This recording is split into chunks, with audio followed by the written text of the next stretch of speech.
Hey, this is Josh Dye, Housing Links Marketing and Outreach Manager. Thanks for reading this month's Minneapolis Rental Housing Brief. You may have noticed that the Section 8 Housing Choice Voucher information is different in this month's report. As you see on the screen here, you'll see this year's data on vacancies willing to accept Section 8 Housing Choice vouchers, but when you look at the previous year, you just see this icon, have a voucher. The reason that is some of you may remember that last year Minneapolis passed an ordinance that prohibited landlords from denying renters housing just because they have a Section 8 Housing Choice voucher.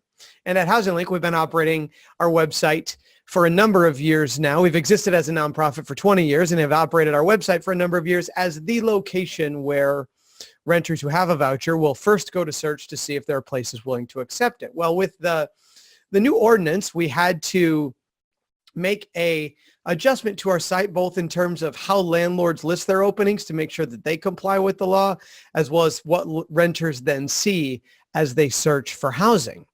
And so during that time, any listing in Minneapolis, renters would see this have a voucher icon.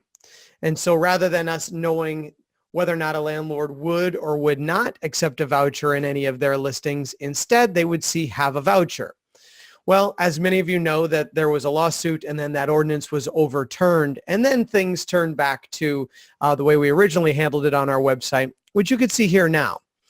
So you can see this listing that says Section 8 voucher okay, and then a listing that says Section 8 voucher, no Section 8 voucher. And so what you see here is now when a renter searches, they'll see, okay, I know that this listing is willing to accept it, and this listing is not willing to accept a voucher. However, we do provide some tips and resources for renters on how to communicate with landlords about barriers, and including income barriers, whether or not they have a voucher, and how to have those conversations with landlords. But right now, you can see that they have the icons where it says Section 8 okay or no Section 8. But last year during the ordinance, when it was enacted, instead of seeing that, they would see just have a voucher. And so that impacts how our data is displayed, because we were enacting and making that change, and we started preparing for it in April.